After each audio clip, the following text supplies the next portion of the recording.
welcome to Dialogue. I'm Wang Yingju in Beijing. At least 432 people have died after a cruise ship capsized on China's Yangtze River on June the 1st. 10 people remain missing. The tragedy is the country's worst ship disaster in 7 decades. It is still unclear what caused the tragedy, but Chinese leaders have pledged to launch a thorough investigation. What are the possible reasons of the sinking, and what lessons can we draw from this disaster? Joining me in the studio now, we have Victor Gao, our current affairs commentator. Our correspondent Xia Ruixue and Feng Jianchun, an ocean-going vessel captain, will also be joining the discussion through telephone interview. But before we get started, let's have a look at this. Remembering the lost ones. A memorial service was held at 9 a.m. on the deck of a command ship near where the tragedy took place. Officials from Transport Ministry, along with servicemen and armed police, observed a 3-minute silence. Ships nearby sounded their sirens in mourning. The sinking of the Eastern Star appears to rank as China's worst maritime disaster in 7 decades. In 1948, the SS Kanya sank off Shanghai, killing at least 2,750. The confirmed death toll of the Eastern Star disaster now stands at 431. 14 people are known to have survived the disaster. Many of them jumped from the ship as it began to sink. More than 10 are still missing. Authorities have been briefing the media on the rescue operation. 300 special police forces, 400 traffic police officers, and 180 firefighters, together with 2,000 armed policemen, have rushed to the site since June the 2nd. We've also deployed dozens of life detectors and a lot of other technology to help with the search. We're also coordinating with the Maritime Department to tackle the crisis. The search area for those still missing has widened to 1,300 kilometers of the Yangtze River. Water traffic authorities and shipping companies have also joined the effort. The cause of the catastrophe is yet to be determined. Eyewitnesses said the ship capsized incredibly fast, while others say it happened within minutes. The real reasons are likely to remain unknown until police finished questioning the captain. But for family members of the victims, getting answers about what happened and laying their loved ones to rest are now their priorities during this tragic time. Now let's go straight to our reporter Xia Ruixue, who is at the scene of the accident, giving us an update about the operation there. Well, Xia Ruixue, now the rescue and recovery efforts has now turned to searching for the missing and also the recovery efforts. Tell us about the priorities in the phase of the operation right now. Well, on Sunday, the death toll rose to 431. 14 people have survived and 11 are still missing. After 36 hours of searching for survivors and bodies, cabin by cabin on the vessel, when it rested on the water again, they're now sweeping a 1,300-kilometer stretch of the river that extends from Jianli, Hubei province, where the ship capsized, to the port city of Shanghai. So their main task now is to continue to search for the missing in the water and the investigation of the reason why the tragedy happened. And now how to deal with the bodies being given their most dignity is one of another major tasks. For instance, the DNA test to confirm the identity of the dead. And Xia Ruixue, today is the 7th day after the major tragedy on the Yangtze River. And it is very important in Chinese tradition to mourn the people's loved ones. There was a memorial service on the bank of the Yangtze River this morning, and many rescue workers and also first responders and local officials were there. What about the victims' families? Are they there? And how far away are they from the site of the disaster? Yes, Sunday marks the 7th day since the ship went down. It's a traditional Chinese day to mourn the dead. At 9 a.m. today, a memorial ceremony was held to remember the hundreds of people who died in the cruise ship disaster. Officials and rescuers bowed their heads towards the ship as nearby vessels sounded their horns. Over 1,400 family members of the passengers have arrived in Jianli County on Wednesday. but I didn't find them at the official memorial site. For the family members of the 11 missing, their concern will be looking for the bodies of the beloved ones in the future. Hold on, Xia, please stay with us because I'll be asking the next question to our studio guest here, Victor. Is it a common sense or is it a conventional move to keep the relatives of the victims away from the memorial service?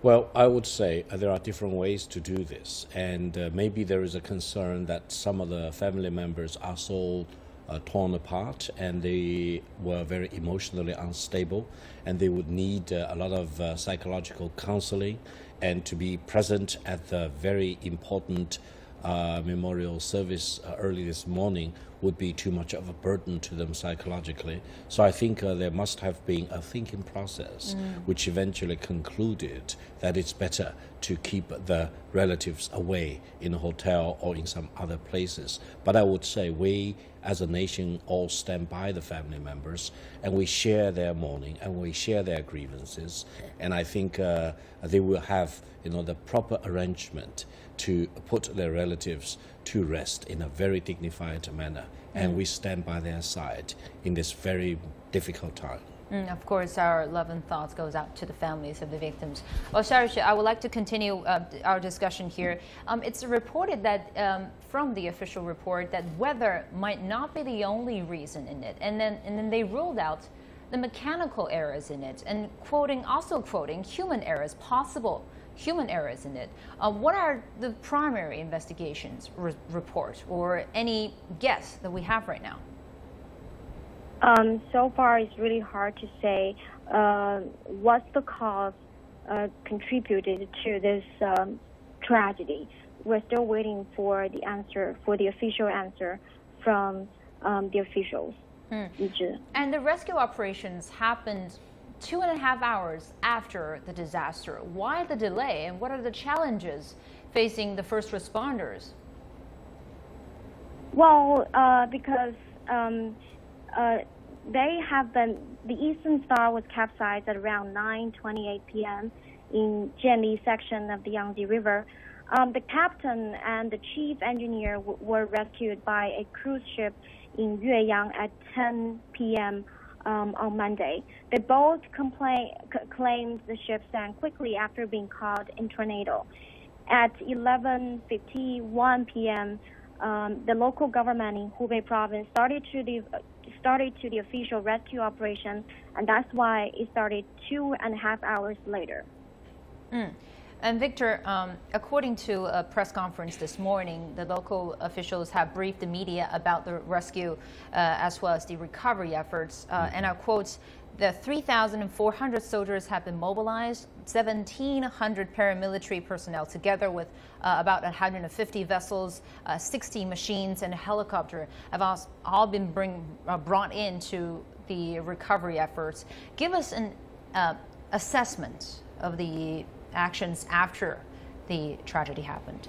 I would say there is no doubt that the government at all levels, including the central government, the provincial level, and it involves several provinces, not only just the local province, and also at the county and city level. They were all mobilized into putting as much resource as needed to do the search and the rescue. And the military was very much involved. However, as you mentioned in the previous question, there are many questions yet to be answered. For example, why there was no alert or warning or electric signal at all sent out from the sinking ship. Why the captain and the chief engineer and other staff of the cruise liner jumped into the river or were thrown into the river without giving out any warning, either to the passengers or to the listening stations, to the warning stations, for example. And in times like this, when a ship would sink, time is of great essence, and no single minute or even second should be wasted. And by the captain and other staff disappearing from the ship, abandoning their post without giving warning to the passengers, etc., I would say this really wasted precious time. And I hope the police department will go to the bottom of the situation, doing the investigation, and we owe the victims, as well as their families and friends, and the whole nation, a real and a reasonable explanation. And I hope in the future, we as a nation and China as a country will be able to do better in dealing with a crisis or a disaster like this. Of course, we'll talk about the distress signal as well as the alert system later in this program. But Xiaoruxue, I would like to continue on my question here. Though 10 people are still missing, and local groups dealing with the aftermath of disaster have issued guidelines for cremation right now, and the central government has asked to speed up the compensation claiming process. I believe there are still, the families of the victims are still dealing with the loss of their loved ones, but are they ready to say goodbye to the body of their family members? And also, is compensation also a concern among them? In the past few days, unfortunately, I'm staying on the bank, on the river bank, just 100 meters besides, close to that accident site. So I didn't talk too much with the relatives of the passengers. So for the family members, I guess their concern will be looking for the bodies of their loved ones. But I think how to deal with the bodies of the loved ones is one of the main concerns for all the family members of the passengers. And they also want to know what's the reason behind this accident, behind this tragedy. And they hope the investigation will be carried out soon. And compensation will be the next step for them. But I guess they didn't think too much about that, and they're just waiting for the investigation for the reason for that. Yes, we first owe them the full reason of that investigation. Thank you very much. That was our reporter Xiaoruxue at the site of the accident that's on the bank of the Yangtze River. Thank you very much. Victor, let's continue our discussion here. The ship company, the owner of the ship, the Eastern Shipping Company, said they may be facing difficulty in terms of compensation, and the government might help them dealing with that process. Is the government responsible for compensation? Well, I would say that the top leader in China has already mentioned that all the government entities need to do whatever they can to make sure that stability will prevail. Because some of the family members will be very much distressed, and they may raise a lot of demands, which are normal in a crisis like this. And I would say eventually the ship-owning company need to pitch in, and the insurance companies need to come in, and then the local governments, for example, the victims, they actually come from several different provinces. And I would say the provincial governments may eventually need to come in, etc. But I don't think eventually the compensation will be a problem, because we in China is such a big country. I think we can mobilize all kinds of resources to make sure that the reasonable demands and the requests of the family members will be sufficiently taken care of. The key is not on compensation, and I don't think the relatives now, or most of them, care that about compensation that much. At this moment, they care about their deceased family members. They want to have dignity for their funeral services. They may want to have the final look at their remains, and they want to do whatever they can to provide the final caring and the respect that the families members can come up with for the deceased one. Compensation will be down the road, and there is no rush about that. Eventually, I believe and I trust the family members will be taken care of sufficiently well by all the stakeholders involved. But first and foremost, they need answers. And many are pointing to human errors other than or besides weather conditions, extreme weather conditions. If we look into that, what kind of legal consequences might follow that if the investigation report finally pointed to human errors? Well, I would say, first of all, the staff of the cruise liner, especially the captain, will face a lot of questions in this process. And also the ship-owning company, as well as whoever who regulates this particular ship-owning company. For example, the government entities which would provide certification for the seaworthiness or water for this cruise line, etc. All these will become stakeholders in this very painful and a traumatic process. And I would say the company which owns the ship would also be held very much accountable for the training of the staff, why the captain and other staff abandoned the ship. That's the best I can come up with. They did not live up to the expectation as well as the prevailing practice for operating a ship like this. They actually need to remain on the ship and serve till the very last moment. If they have to sink with the ship, that's their duty, rather than abandoning the passengers in whatever way. But I do not have the answers. I hope the investigation eventually will reveal all these answers.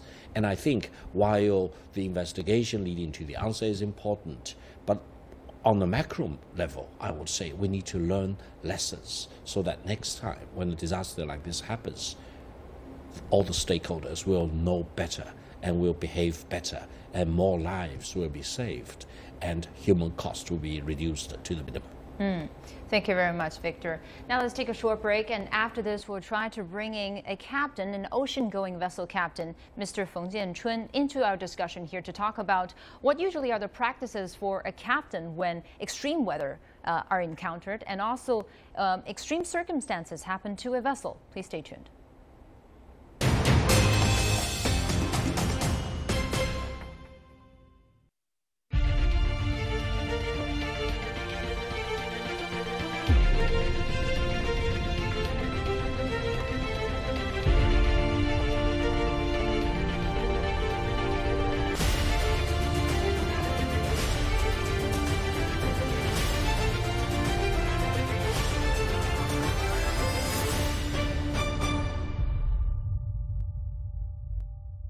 Welcome back to Dialogue.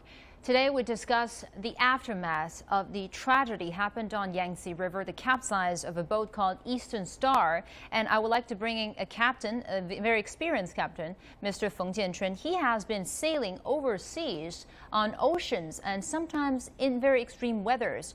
Last time we talked, he said the closest distance he is from a typhoon is about 100 nautical miles. I would like to bring in Captain Feng right now. Captain Feng, currently we still don't know the cause of the sinking, but one survivor said the ship capsized incredibly fast, and others said it happened within a minute. So based on your experience, why did the boat capsize so fast? So I come from the Timor City Management, so I have a captain experience about 5 or 6 years at sea. I'm sorry to hear that the Star of Eastern is sunk in the Yangtze rivers. As per my previous sea experience, if the vessel is going to sink, I trust the stability lost must be the main reasons. As you know, the ship was designed in compliance with the regulations in classification, but it make sure that everything is maybe in compliance with the rules. At the start of Eastern, they sank and capsized. It sank too fast, and from my experience, the stability lost maybe have the much reasons. So we get some information. The passenger cabins is flooding and some water come to bridge. Normally, for passenger vessels, the passenger vessels have the small GM. That means the stability is why the passenger have the small GM. So if you want to reduce the ship's rollings and make the passenger comfortable. So the passenger vessel has small GM, and when the ship is flooding, and maybe the GM will be affected by the free surface, and maybe some things is shifting and affect the GM become more and more small, and maybe become the negative values. So I think at this moment the stability lost when the ship is encounter the heavy external force, and maybe the vessel cannot resist any strong wind. According to a testimony given by the captain of the Eastern Star, he said he tried to turn left And in your term, that's hard to port, right? He tried to turn left to avoid the force of the wind. Is that the right move at that time of the circumstance? As per our experience, if you want to change course during the bad weather, sometimes it's very dangerous. I get information at this moment use the hard rudders, hard to port. So the upsetting moment cannot resist. You can resume the upright. And also, our studio guest here, Victor, has said that he questioned the escape of the captain and the chief engineer of the Eastern Star. They have both survived the disaster, luckily, but many people have blamed them. What would you do in that circumstances? What would you do if you were on the boat?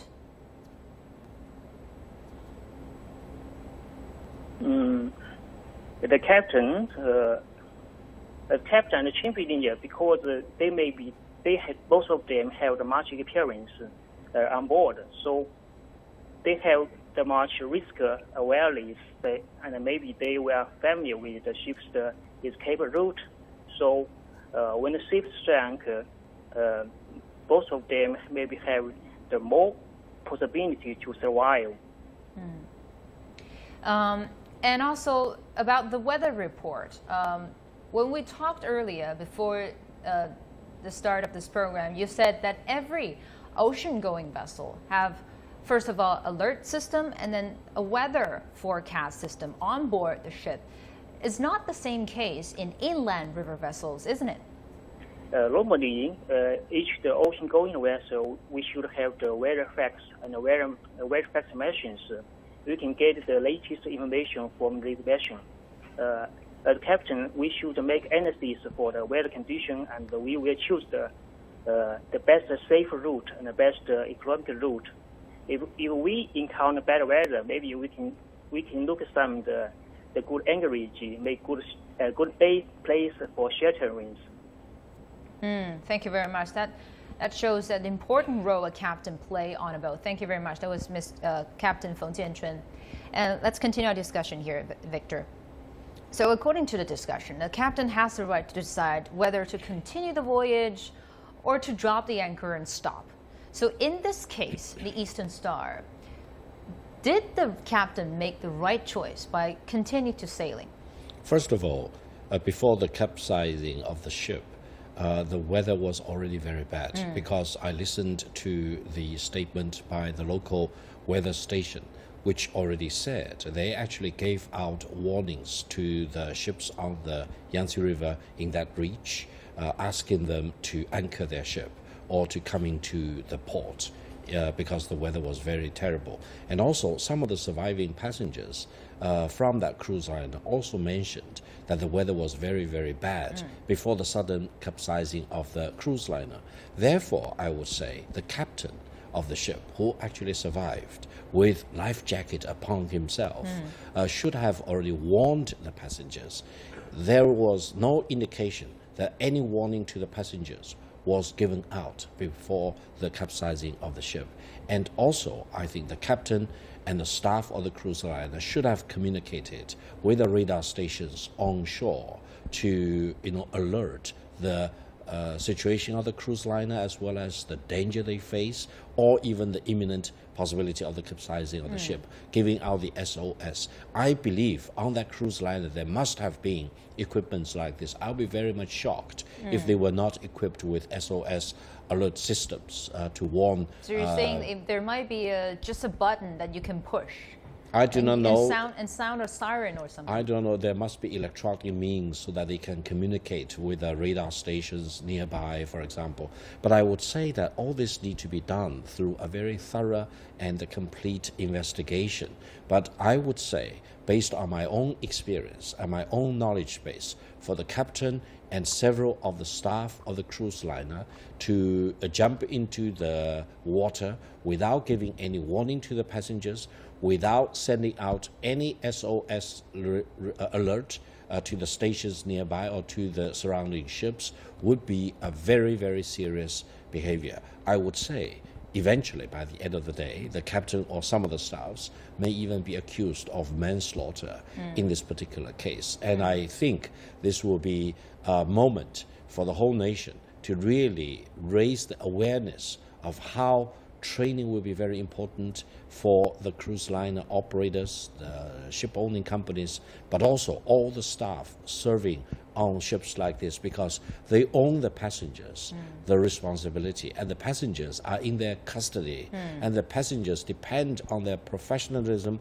honesty, as well as the decency of operating a ship like this. And apart from that, some people are also calling for the installment of an automatic alert system that would send out distress signal without the captains operating it.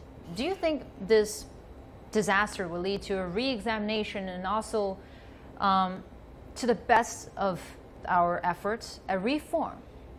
Definitely. I would say China has reached such a level that we need to really scale up. And it seems, based on my observations over the past several days of the rescue mission, a recovery mission, etc., that the whole system along the Yangtze River banks in all the reaches, the upper reach, middle reach, and the lower reaches, etc., need to be upgraded. And I think we have the resources. We just need to have this sense of crisis that we will never allow another repetition of a crisis like this or a disaster like this to happen. And I think it would involve the government regulators, the provincial governments, the local governments, the operators of the ships like this. And we need to really come up to a very higher level of professionalism and governance, for example, in making sure that disasters like this are no longer happening. And if it ever happens, we will be better equipped and we will have a better sense of urgency and crisis to deal with them, to minimize human losses. This is not a single case in terms of maritime disasters. We have the capsize of a South Korean vessel at sea. We also have the capsize of the Costa Concordia Italian vessel, cruise ship. What lessons can we draw from all kinds of maritime disasters? Well, disasters do happen, and human beings in front of Mother Nature, when Mother Nature does do, these very strange disasters to humankind, seem to be very fragile. And I think we need to acknowledge our own fragility and, in many cases, incapabilities. However, on the other hand, I think we need to raise our sense of urgency and sense of crisis. If all of us are better prepared, if we are always standing on alert, even when disasters like this happen, we will be better equipped. We will be able to save more lives. And this is where we need to make the improvement. We cannot stop a cyclone from happening, but we can, alert the passengers. We can send out the SOS messages, and then the governments can mobilize better. And I would say this would need a systematic change, and I would say we need to really come up a big level higher so that we will be able to save more lives. We hope that the tragedy is the last of its kind. Thank you very much. Thank you. That was Victor Gao, our current affairs commentator. And that'll do it for today's dialogue. I'm Wang Yingji in Beijing. From myself and the rest of the team here, goodbye for now.